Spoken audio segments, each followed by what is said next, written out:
መሰወር እንደምትችሉ ብታውቁና የፈለጋችሁትን የማድረግ አቅም ቢኖራችሁ የትኛውን ትመርጡ ነበር? እኔ ብሆን የባንኩን ነበር የምመርጠው። ታሪካችን የሚጀምረው በአሜሪካ ትንሽ ግዛት ውስጥ በምትገኝ ከተማ ዴቪድ የተባለ ልጅ ከአባቱ ዊሊያም ጋር የሚኖር ሲሆን በአባቱም በጣም እንደሚጨክነው እንረዳለን። በተጨማሪም የዴቪድ እናትም የ5 ዓመት ልጅ እያለ ጥላው እንደሄደችም እንመለከታለን። ዴቪድ በትምህርት ቤት ውስጥ ከራሹ ከሆነችው ሚሊ ጋር ጊዜውን የሚያሳልፍ ሲሆን ሚሊም ጉዞ ማድረግ የምትወድና ዴቪድም ስለ ህልሟ በደንብ ያውቅም ነበር። በአንድ ቀንም ዴቪድ ለሚሊ አንድ ስጦታ ይሰጣታል። ሚሊም ስጦታውን በጣም የወደደችው ሲሆን የትምህርት ቤቱ ማርክ የተባለ ጉልበተኛ ተማሪ ይመጣና ስጦታውን ቀምቷት ወደ በረዶ መሃል ላይ ይጥለዋል። ይህንንም የተመለከተው ዴቪድ የተወረወረውን ስጦታ ለማምጣት በሚሄድበት ወቅት የበረዶ ግግር በመናድ ወደ ውሃው ታች ይሸምጣል። ለማውጣትም የተቻለውን ቢሞክርም ግን ይከብደዋል። ከዛም አልፎ በውሃ ውስጥ ተሰውሮ ይጠፋል። ወዲያውኑም በአንድ ላይብረሪ መሃል ላይ ራሱን ያገኘዋል። ዴቪድም በመደናገጥ ምንም እንዳልተፈጠረ በማስመሰል ከአካባቢው በመውጣት ወደ ቤት ይሄዳል። ቤትም እንደደረሰ በፊት ከሚመጣበት ሰዓት ትንሽ አርፍዶ ነበርና የገባው አባትየው ሲጨውበት በፍጥነት ክፍሉ ገብቶ በሩን ይዘጋዋል። በሩንም በሚዘጋበት ሰዓት አባትየው በመበሳጨት በሩን ሰብሮ ወደ ውስጥ ይገባል። በዚህም ጊዜ ዴቪድ ቅድም ወደ ተገኘበት ላይብረሪ ተመልሶ ይወረወራል። ዴቪድ ድብቅ ኃይል እንዳለው ይረዳል። ወደ ቤቱን በመመለስ ያጠራቀመውን ገንዘብ በመያዝ ቤቱን ለቆ አንድ ሆቴል በመከራየት ያለውን ኃይል በተደጋጋሚ መሞከሩን ይቀጥላል። ወደ ሚሊ ቤትን በማምራት የተጣለባትን ስጦታ በግቢ ውስጥ በማስቀመጥ ተመልሶ ይሄዳል። ስጦታውንም ያገኘችው ሚሊ ዴቪድ እንዳልሞተና በህይወት እንዳለ ታረጋግጣለች። እሱም ወደ ክፍሉ በመመለስ አንድ ጋዜጣን በሚያነብበት ወቅት መሄድ የሚፈልግበትን ቦታ ምስል በጋዜጣው ላይ በሚመለከትበት ሰዓት በቅጽበት እሱ ወደሚፈልግበት ቦታ መጸዳጃ ክፍል ውስጥ ራሱን ያገኘዋል። ቦታውም ከዚህ በፊት እናቱ በልጅነቱ ወስዳውና አዝናንታው የነበረችበት ቦታ ነበረ። ወደ ኋላም ተመልሶ የድሮ ታሪኩንም ሲያስታውሰው እንመለከታለን። በጉብኝቱም መሃል ዴቪድ አንድን ባንክ ሲመለከት እናስተውላለን። በቀጣይኛውም ጠዋት ላይ በባንኩ በመገኘት ኃይሉን በመጠቀም ባንኩን አጽድቶት ከአካባቢው ይሰወራል። ባንኩም እንደተዘረፈ ይረዳና ናሳ ለተባለ የምርመራ ድርጅት አሳልፎ ይሰጠዋል። የናሳ መሪም የነበረው ዶናልድ የተባለ ሰው ሲሆን እሱም ብዙ እንዲህ አይነት ኬዞችን የሚከታተል ከባድ ሰው እንደሆነ እንመለከታለን። ታሪካችንም ከ8 ዓመት በኋላ ሲወስደን ዴቪድ የሚገርም ላይፍን ሲመራ እንመለከተዋለን። በሚኖርበትም አፓርትመንት ውስጥ በጣም ውድ የሚባሉ እቃዎች የሚገኙ ሲሆን በተጨማሪ ደግሞ ሙሉ ክፍሉ የሚገራርሙ ቦታዎችን የሚያሳዩ ባባበዱ ፎቶዎች የተጠለቀለቀ ነበር። ምክንያቱም ያለውን ኃይል በመጠቀም ወደ ፈለገበት ቦታ ለመጓዝ ነበር። በአንድ ቀን ማታ ላይ ዴቪድ ወደ ለንደን በመሰለፍ በአንድ ክለብ ውስጥ ከአንድ ጋር ካለች ሴት ጋር ይቀመጥና ከሷ ጋር አሪፍ ጊዜን ማሳለፍ ይቀጥላል። በዚህም እንዝላልነት ጊዜውም አንድ ግሪፊን የተባለ ወጣት ይመለከተዋል። በሌላ ትዕይንት ደግሞ የመሰለብ ችሎታ ያለውን እያንዳንዱን ሰው እያደነ ለህግ የሚያቀርበውም ሮናልድ በጫካ ውስጥ አንድን ሰው በመያዝ የሰራቸውን ስራዎች ሲያናዝዘው እንመለከታለን። በተጨማሪም እስከዛሬ ሲጠቀመው የነበረውንም ኃይል ከዚህ በኋላ እንዳይጠቀመው ለማድረግ ሲሞክር እንመለከተዋለን። ከብዙ ሙከራዎችም በኋላ ያቅተውና ያለምንም ርህራሄ ሰውየው ይገለውና በቀጥታ በቀጣዩ መፈጸም ወዳለበት ትዕዛዝ ያመራል። ቀጣዩም ትዕዛዝ የነበረው ወደ ዴቪድ ጋር መሄድ ነበርና ወደ እሱ አፓርትመንትን በመጓዝ ለዴቪድ የእሱ ተራ መሆኑን ይነግረውና ሊያግተው ሲሞክር ዴቪድም ሮናልድን ቀላል ሰው መስሎ ወደ ድብቁ ክፍሉ ለመሰወር በሚሞክር ጊዜ 1000 ቮልት በሚያመነጨው ማሽን በማደን መሬት ላይ ይጥለዋል። መሬት ላይም ከጣለው በኋላ በተኛበት ሲቀጠቅጠውም እናያለን። ይሁን እንጂ ዴቪድ እንደምንም ብሎ ወደ ድብቁ ክፍል ይገባል። ነገር ግን ዶናልድ በዴቪድ ላይ ገመድ አስሮበት ነበርና የነበረበትን ቦታ በማወቁ ግድግዳውን ማፍረስ ይጀምራል። ዴቪድም የፈጠነ ገመዱን በመበጠስ የተወሰነ ገንዘብን በመያዝ በድጋሚ ያመልጠዋል። ዶናልድም ተስፋ የሚቆርጥ ሰው አልነበረም። በቤቱ ላይም ወደ ተሰቀሉ ስዕሎች በመመልከትና በተጨማሪም በቤት ውስጥ ያስቀመጣቸውን ስዕሎች መመልከት ይጀምራል። ከምስሎቹ መካከል የሚሊን ምስል ይመለከታል። ከሰከንዶችም በኋላ ዴቪድ ወደ ድሮ ክፍሉ ይመለሳል። ወደ ክፍሉም በሚደርስበት ጊዜ አባትየው ከሚኖርበት ክፍል ሆኖ እንቅስቃሴ በሚሰማበት ጊዜ ልጁ እንደተመለሰ በመገመት የፈጠነ ወደ ክፍሉ በመሄድ ለመግባት ቢሞክርም ግን አልቻለም ነበር። ልጁ ተመልሶ በመምጣቱ ደስተኛ እንደሆነና ሊያናግረውም እንደሚፈልግ ቢነግረውም ግን ዴቪድ ባለመስማማት በድጋሚ ከቤቱ ይወጣል። በጠዋትም ዴቪድ አባትየውን ከሩቁ ቢመለከተውም ግን ሊያናግረው ፈቃደኛ አልነበረምና ወደ ሚሊ ቤት በማምራት በሩን በሚያንኳኳበት ጊዜ የሚሊ እናት በመውጣት ዴቪድን በህይወት ስትመለከተው በመገረምና በመደሰት ስሜት ውስጥ በመሆን ትጠመጠምበታለች። እሱም በመቀጠል ሚሊ የት እንዳለች በሚጠይቅበት ወቅት እሷ በአንድ መዝናኛ ባር ውስጥ እንደምትሰራ ነግራው ዴቪድም ሚሊ ወደምትሰራበት ስራ ቦታ ያመራል። እዛም እንደደረሰ ሚሊን ከሩቁ ይመለከታትና ለማናገር በመፍራቱና የድሮ ጉልበተኛ የነበረው ተማሪ በቦታው ላይ ስለነበረ እንዳላያቸው በማስመሰል ሽሉክ ብሎ ለማለፍ ይሞክራል። ነገር ግን አውቆት ነበርና ወደሱ ጋር በመሄድ ጥያቄዎችን መጠየቅ ይጀምራል። በዚህም መሃል ሚሊ ትመጣና እሷም ዴቪድ ከመጣ ጀምሮ ስትመለከተው እንደነበር ትነግረውና የሆነ ነገር እንዲላት ትጠይቀዋለች። ይህንንም የተመለከተውም ጉልበተኛው ተማሪ በመቅናት ሚሊ ላይ እርምጃ ለመውሰድ በሚሞክርበት ጊዜ ዴቪድ የፈጠነ በመሰንዘር ሁለቱ ግብግብ ውስጥ ይገባሉ። በዚህም መሃል ዴቪድ ልጁን ከሰዎች እይታ ውጪ መሆኑን ሲመለከት ያለውን ኃይል በመጠቀም ዘርፎት በነበረው ባንክ ውስጥ ይወስደውና እዛ ውስጥ በማስቀመጥ ጥሎት ይሄዳል። ወደ ሚሊ ጋርም በመመለስ ከሚሊ ጋር አሪፍ ጊዜን እያሳለፉ ሳለ ሚሊ ስራዋን የምትሰራው ለጉብኝት ካላት ፍቅር እንደሆነ በምትናገር ጊዜ ዴቪድም የሚሰራው በሮም በአንድ ባንክ ውስጥ እንደሆነ በመንገር ከሱ ጋር አብራው በመሄድ እንድትዝናና ይጠይቃታል። እሷም ወዲያውኑ ነበር የተስማማችው። ወደ ዶናልድም ስንመለስ ተዘርፎ በነበረው ባንክ ውስጥ ጉልበተኛውን ተማሪ ይዘውት ነበርና ስለ ዴቪድ የተፈጠረበትን ነገርና የደረሰበትን በሚናገር ጊዜ የሲአይኤ ኤጀንቱ ሊያምነው ባለመቻሉ ሮናልድ በመናደድ በቡጥ ይመታውና የሚፈልገውን መረጃ ከጉልበተኛው ተማሪ ላይ መቀበሉን ይቀጥላል። ዴቪድም ከሚሊ ጋር እንደተገናኘችና ሊዝናኑ ወደ ሮም ሊሄዱ እንዳሰቡ ይነግረዋል። በሮምም ሚሊና ዶናልድ አሪፍ የሚባል ቅንጡ ሆቴል በመያዝ አሪፍ ጊዜን እያሳለፉ እንመለከታቸዋለን። ሚሊም በስራው በመጠራጠር እርግጠኛ ነህ ባንክ ውስጥ ነው የምትሰራው ስትል ትጠይቀዋለች። ዴቪድም በድጋሚ በባንክ ውስጥ እንደሚሰራ ይነግራትና ከክፍላቸው ከመውጣታቸው በፊት የሚሰሩትን ይሰራሉ። ለጉብኝትም በሚወጡ ጊዜ ለመጎብኘት የፈለጉት ቦታ የመግቢያ ጊዜው ሰዓቱ አልፎ ነበርና ከበር ላይ ይመለሳሉ። ዴቪድም ኃይሉን በመጠቀም ሚሊ ሳታየው በሩን በውስጥ በኩል በመክፈት ተከፍቶ እንዳገኘው ይነግራትና ይገባሉ።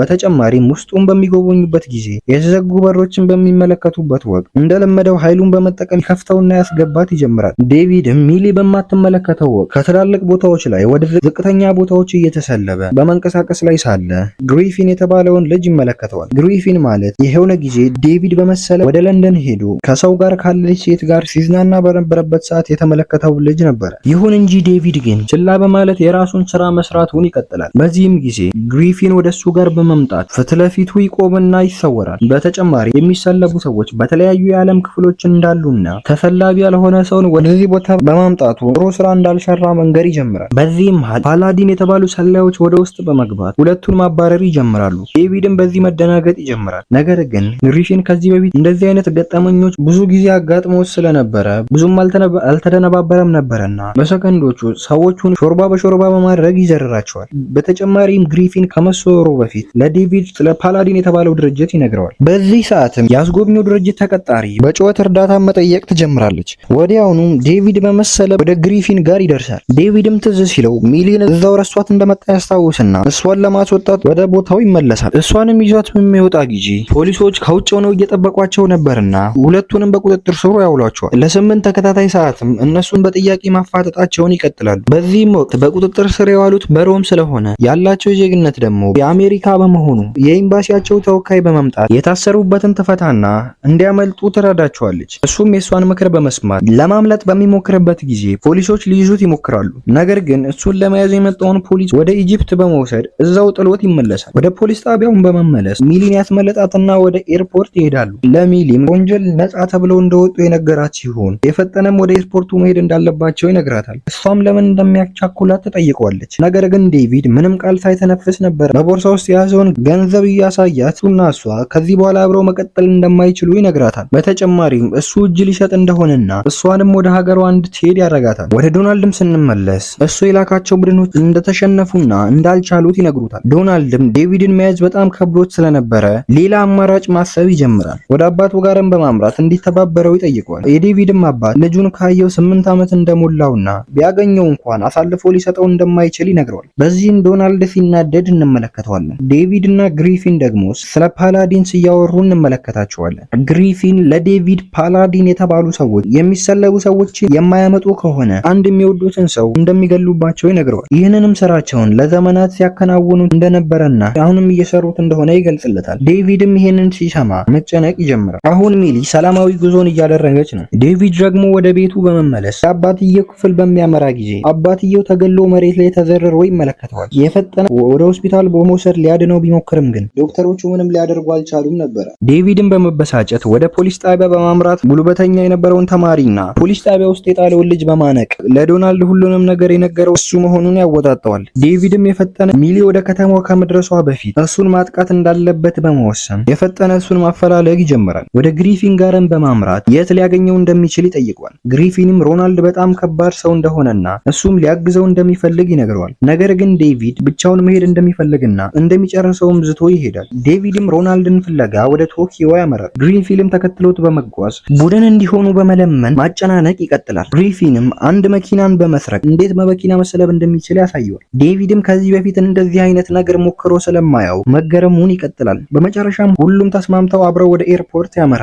ነገር ግን አርፍደው ስለሆነ የደረሱት ሚሊ ደርሳ ነበርና እሷን ለማግኘት ወደምትሰራበት ቦታ ያቀናሉ። እዛም ያሉት ጓደኞቿም እሷን ፍለጋ ላይ እንዳሉ ይነግሯቸዋል። ከዛም እሱም ወደ አፓርትመንቷ በመሰለብ ያገኛትና በሰላም በመድረሷ በመደሰት ሊያናግራት በሚሞክርበት ወቅት እሷ ግን ልትመልስለት ፈቃደኛ አልነበረችም። በዚህም ወቅትም ሮናልድና ግብረአበሮቹ እሷን ለማጥቃት በአፓርትመንቷ ደርሰው ነበርና ዴቪድም የፈጠነ ስለ እውነታው መናዘዝ ይጀምራል። መሰለብ እንደሚችልና የተወሰኑ ምሳሌዎችንም ሊያሳያት ይሞክራል። እሷም ይህንን በምትመለከትበት ጊዜ በመደንገጧ አብራው ለማምለጥ ፈቃደኛ አልሆነችለትም ነበር። ነገር ግን ዴቪድ ለሷ በማሰብ የፈጠነው ይዟት ወደ ግሪንፊን መደበቂያ ቦታ ይወስዳታል። ልክ እዛም እንደደረሱ ግሪንፊን በመናደር እንዴት ኃይል የሌለውን ሰው ይዘህ ትመጣለህ በማለት ይቆጣዋል። ምክንያቱም ፓላዲንሶች ኃይል የሌላቸውን ሰዎች መከታተያ መሳሪያ ስለነበራቸው ነበር። ከጥቂትም ቆይታዎች በኋላ ግሪንፊን እንደፈራውም ፓላዲኖች ይደርሱና ቦታውን ማወክ ይጀምራሉ። ዴቪድንም በማጥመድ የመግደል ሙከራ ሊያደርጉበት ይሞክራሉ። ግሪንፊንም የፈጠነ ያስጥለውና ከሮናልድ ጋር ግብ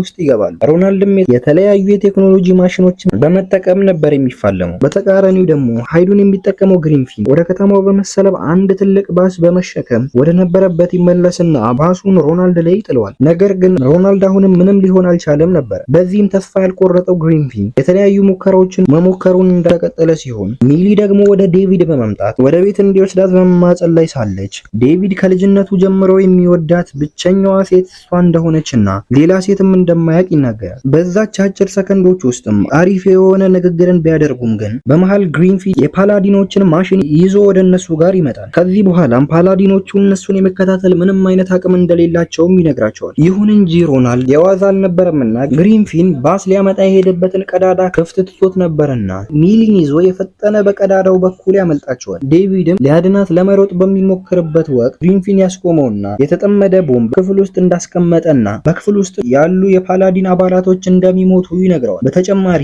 ሚሊም ከነሱ ጋር ስለነበረች እሷም የጥቃቱ ሰለባን እንደምንሆንም የተገነዘበው ዴቪድ የፈጠነ ቦምቡን መቆጣጠሪያ በመያዝ ወደ ታሪካዊውና የጉብኝት መስህብ ወደ ሆነው ወደ ተለያዩ የዓለማችን ክፍሎች እየተቀያየሩና እየዘለሉ መደባደብ ይጀምራል። ከዚህም አልፎ ግሪንፊን ትልቅ መኪናን በመስለብ ወደ ዴቪድ ላይ ይወረውርበታል። ይህም አልበቃ ብሏቸው ወደ ጦር ሜዳ ሄዱና እዛም መደባደብ ይጀምራሉ። በዚህም መሃል ዴቪድ ግሪንፊንድን በአንድ የኤሌክትሪክ መስቀያ ብረት ውስጥ ይቀረቅረውና የፈጠነ ወደ አፓርትመንቱ ይመለሳል። እዛም ሲደርስ ሚሊ ደክማ ግድግዳ ላይ ተደግፋ ይመለከታታል። በፍጥነትም ሊያድናት በሚሞክር ጊዜ ሮናልድ የፈጠነ ከጀርባው ያጠቃውና ሊገለው በሚሞክር ጊዜ ሚሊ ለሱ መያዝ እሷ ተጠያቂ እንደሆነችና ይቅርታን በምትጠይቅበት ጊዜ ዴቪድ የጥፋተኝነት ስሜት እየተሰማት መሆኑን በሚረዳ ሰዓት የእሷ መጨነቅ እንደ ነዳጅ ነበረና ያገለገለው ያለው ኃይል በሚገርም ሁኔታ ከፍ በማለት ሙሉ ክፍሉ ድምጥማጡ ይጠፋል። ዴቪድም ወደ አንድ ወንዝ ይሰለባል። በውሃ ውስጥ ድካም ስሜት ይሰማል።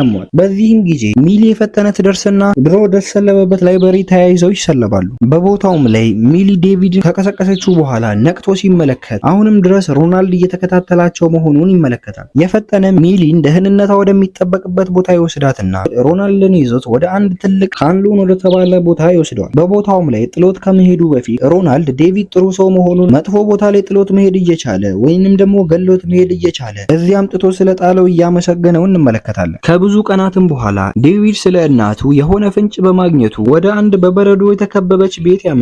ልክ በቦታው ላይም ደርሶ በሩን እንደከፈቱለት እናቱ ሌላ ህይወት መስረታ ልጅም እንዳላት ይመለከታል። እናትየውም ጥላው ሄደችው እሱ ፓወር እንዳለው ተረድታ መሆኑንና እሷም የፓላዲንን ቡድን በመቀላቀሏ ነበር። የተቀላቀለችበትም ምክንያት የልጇን ህይወት ለማትረፍም እንደሆነ እንመለከታለን። በስተመጨረሻም እናትና ልጅ ከተቃቀፉ በኋላ በሌላ ቀን ሊገናኙ እንደማይችሉም በመናገር በተጨማሪም በድጋሚ ሊገናኙ እንደማይችሉ ነግራው ታሰናብተዋለች። ዴቪድም እናቱ ፓላዲን ግሩፕ ውስጥ እስካለች ድረስ ጠላቶች መሆናቸውን አምኖ ከሚሊ ጋር በመሆን ወደ መጡበት እየተመለሱ ታሪካችን እዚህ ላይ ይጠናቀቃል።